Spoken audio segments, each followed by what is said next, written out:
There we go. All right. So hello, everyone. My name is Ashley Pickett, one of our librarians here at Flower Library. If you are hoping for the LawDepot tutorial, you are in the right spot. We'll go ahead and get started. But before I do, I want to mention our how-to guides, cheat sheets. I've sent these out. We've also got them posted on our website, on the Central Library LibGuide that is available through NCLS's website. So these are going to help you out. I kind of, if you want a kind of preview, I plan my classes around these. I found this helps me not forget things. So you'll notice a little bit of a trend, and some things will look similar to you as we go through. But if you ever want another copy, feel free to give me an email, give me a shout, and I'm happy to send it along. So let me go ahead and start by sharing my screen.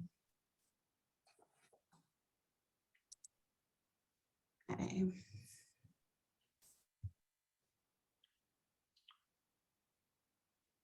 Right. The notification is telling me that everybody can share my screen. Can you give me a shout if you can't? Ah, good. Okay. If you've taken a class with me before, you know that I have some Zoom settings, some screen font settings built into my computer automatically. So I try to back them down as we go through each different page, so that my screen will resemble yours a little bit more, what you can expect to find anyway. So this one is remembering me, and it's already done that.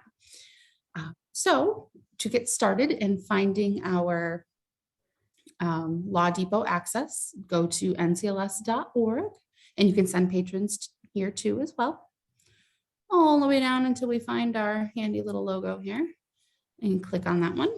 And it should jump you to something that looks like Libby. We're in the right spot. So unfortunately, with these specific databases, they're tied through Libby for access. So there's a lot of clicking. That's one of the downfalls. But once you get there, they're wonderful. So we'll click on LawDepot again. Aha! Now we're at the step where we need to sign in with our library card. And I erased my history. So this is going to look like it would if you were accessing this for the first time. So I'm going to go ahead and sign in with my library card. But if the individual didn't have a card, they have the option to sign up. And I believe that's going to take them to the online form. So they have that there. But you can go ahead and sign in. Let's see how my memory is.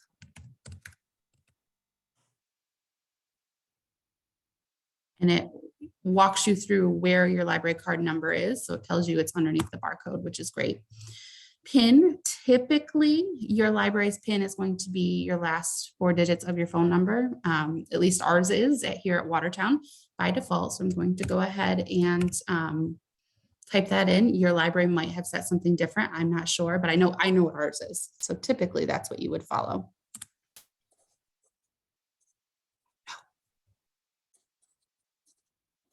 Why are we doing that? All right, let me try it again. 0200553218.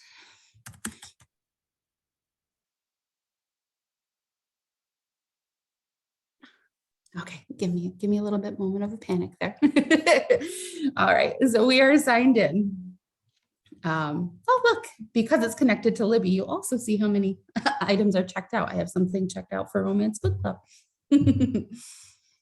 Okay, so you're going to go ahead and hit next. Like I said, lots of clicking. And you're going to hit open. I'm not sure if you get the emails that come from Angela or Matt Corey about statistics related to our databases, but when they talk about checkouts with these extras, so Universal Class, LawDepot, and what was the other one? Was it Job Now? Nope, ArtistWorks. So when they talk about checkouts for these particular databases, they're talking about the number of times people go through the process that we just went through to sign in. They're not talking about how many times people access the documents that they make within LawDepot or the classes within Universal Class. They're talking about the number of times people enter their library card in. And what it's doing is it's going to LawDepot in particular is going to save your library card information, your login. It's going to save that for 30 days. And then after 30 days, you're going to have to go back and re-enter that library card number. So it's kind of the equivalent of clicking save my password type of thing. That said, if you are a regular repeat user, yep, it will remember anything that you have created under that library card. Actually, I have a screenshot of it. If you've got your how-to guide, your paper guide, one of the screenshots shows a rental lease agreement that I was making in 2021. So it will remember things that are tied to your library card. It just every 30 days requires that you enter that information again, just to verify that you are who you say you are, type of thing. Okay. So there's a lot of exploring here to do. Before we go, that library card acts as your account. You don't have to create a separate username or password. So yay, one less thing to remember. So starting a new project, we'll start here for now. There's so much here to explore, and it takes the legal burden off of you as a library staff member, because we all know when you're going out to Google to search for a quick form or something for your patrons to fill out, you never know if that form is legal, if it's right, if the information that it's asking for is correct, if it works for New York State. So this really helps us out a lot. And I will say, LawDepot will tailor everything to New York State. You actually get to choose the state that you want it for. So even if, say, you're a military family moving to a different place and you know you're going to need something for a different state, well, then you can choose that state that you're eventually going to land in. But for us here in New York, everything, you can choose your state. You can shape everything to be New York, and it's fantastic. So we can choose something here. Oh, let's see. What do we want to go for? I've explored so many of these. Start by, we'll rent out property. So when we click on rent out property, there's more here than just a rental agreement. So of course, the popular one right on the top, and you can click create. But if you scroll down through, there's so much else here. So you've got a commercial agreement. You can create an eviction notice, which I thought was handy. There's so much. You can look at the law. You can, there's just so much to dig through, and it's handy for you. There's federal laws even listed here. Okay, so let's scroll back up through. Don't want to get you too seasick here. I'm going to create an eviction notice. So we'll click the big green button here. Zoom this down just one more. That might help. There we go. So what it's going to do, no matter what type of document you choose to create, it's going to walk you through a series of questions. And for our users who don't have who aren't as tech savvy, this is super helpful for them, at least I think. So we'll choose, I like the picture of an igloo here for other, it made me laugh the last time I was in. We'll choose an apartment, for example. So it's going to kind of shape the rest of their questions to match what you would need for an apartment. Create my document. All right, so then we just keep going. So here's the option to choose your state right off the bat. And if you didn't want New York, you can go through and pick whatever works for you. But in our case, I'm going to choose New York. We'll do save and continue. So everything is going to be shaped around the legal questions that you need for New York State. And you can answer your questions here. So I'm just going to say, lease won't be renewed. Save and continue. We'll see how far. Oh, all right. They have lots and lots of questions. I'm not sure. I'm not a landlord, so I don't know what these mean. So one thing I really love about the way this is designed is you can hover over the question mark and kind of get a little bit more information about the legal terms that they're using, which is helpful for those of us who really, aren't in the field. So I'm just going to go with this one, just for the sake of kind of keeping us rolling here. We'll save and continue. Okay, so say we, last day of lease, sure, for today. How much notice will the tenant have? We'll go with 30 days. So they've got a legal thing here, notice. Notice is not required to terminate the rental. Oh, okay. All right. One more. Aha. So this is this part where your user is going to need some typing skills.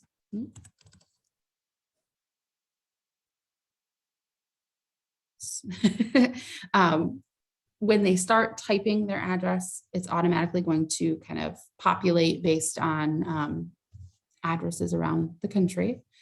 I'm going to go ahead and click on mine.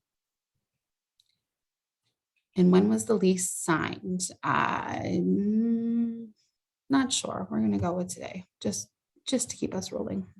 Okay. I could enter my information, but I'm actually going to click this button that says skip this step for now. So if there's things you don't know, you can go ahead and click skip this step. And eventually what's going to happen is you're going to have some blank spots in your form that you're going to need to fill in later. Hopefully nobody gets too seasick here. It's going to keep kind of bouncing up and down on us as we go through. Okay, there we go.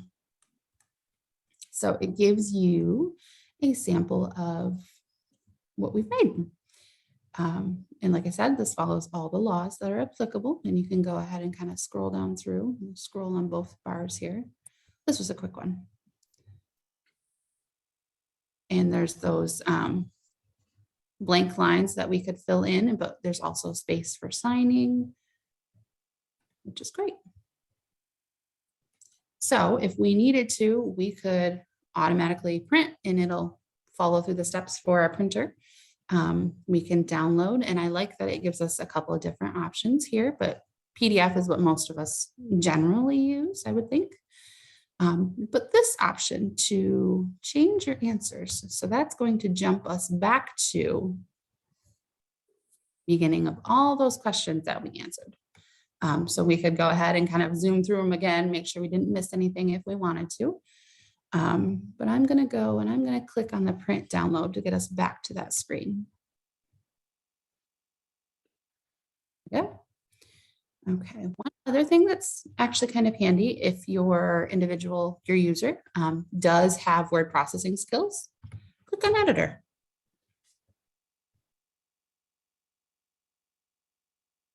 Okay, one time it doesn't scroll me back up. There we go.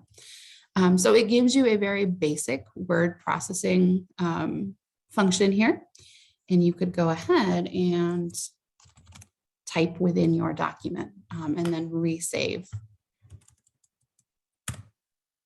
Okay, so that is another way to fill in those missing pieces as well. But I think it might be a little bit easier if you went back to, let's not save it. Yes, exit the editor. I think it's a little bit easier, honestly, to change the answers rather than use the editor, just so that you don't have to worry about formatting your new document. Kind of takes that hassle out of it for you, which is very handy. Okay, and that's that. It's all set. They've got a checklist over here, so let's go ahead and check on this. No, yep, some quick and handy little things. I know that with some of our other documents. There we go. Yeah.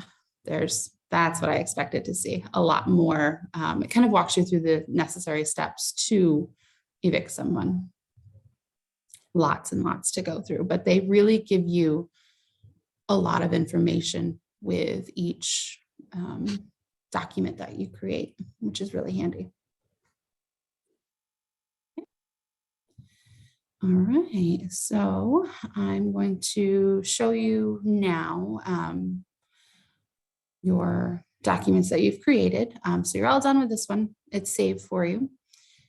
And you want to see everything that you've created using LawDepot under your library card. So you're going to go ahead up in the upper right-hand corner. We'll click on My Documents, see what's listed. Yes. So these are the things I've made. I was test driving here with a rental lease agreement, ended it on Halloween. And this is the one that we were just working on. In either case, you could click on them. So say I want to go back into that lease agreement.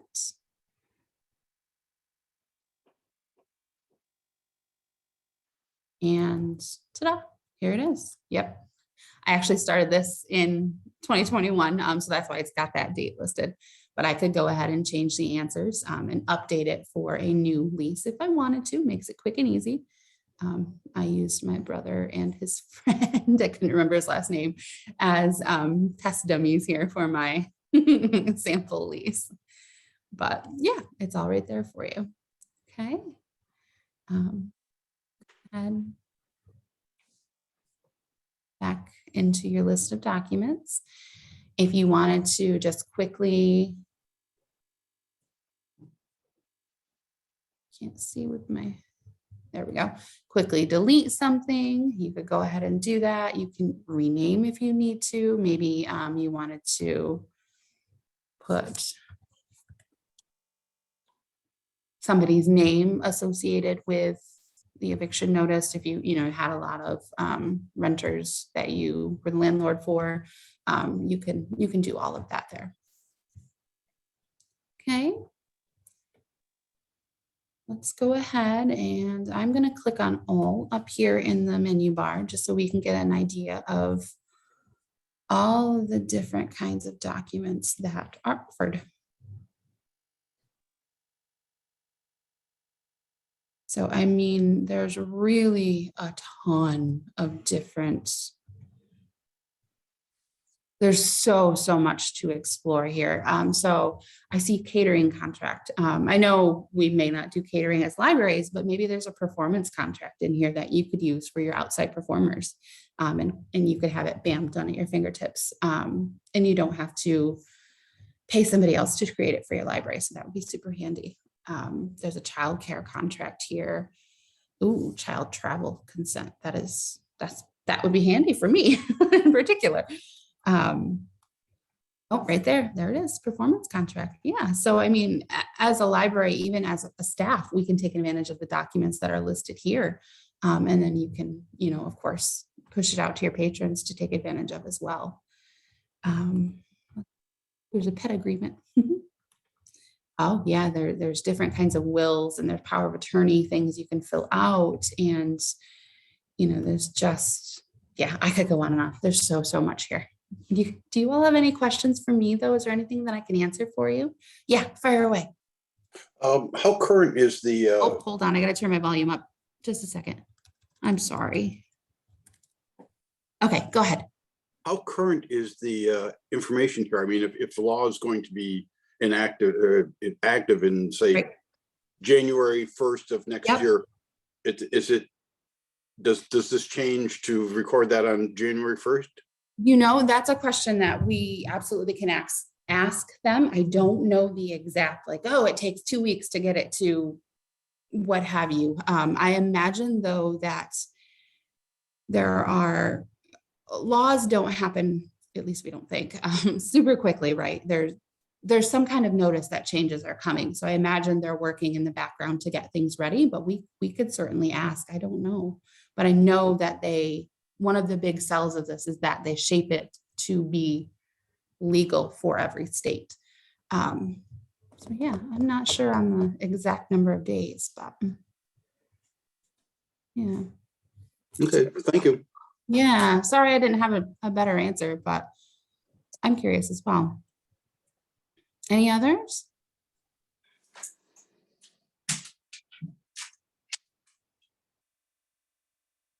No?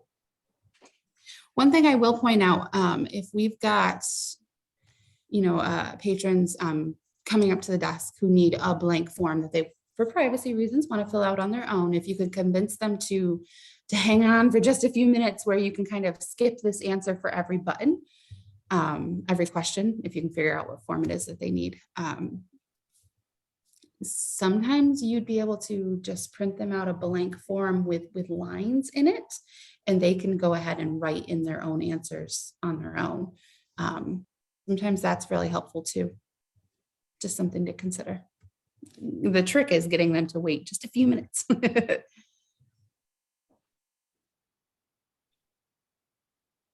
Any other questions? No?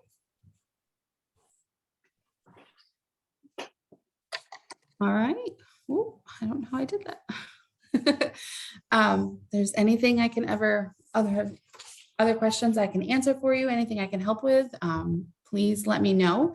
In the meantime, in addition to the paper guide, there are bookmarks that should hopefully be making their way to you soon that go over the access steps that you can kind of give to your patrons so they can walk away from the library, have something to take home with them, remind them how to get to LawDepot. And I know NCLS has been really working hard to push out posts on their social media. So you're welcome to share any and all of those on your own accounts as well. Okay. All right. So if there aren't any other questions, you're free. I will talk to everyone soon. Thank you. Thank you.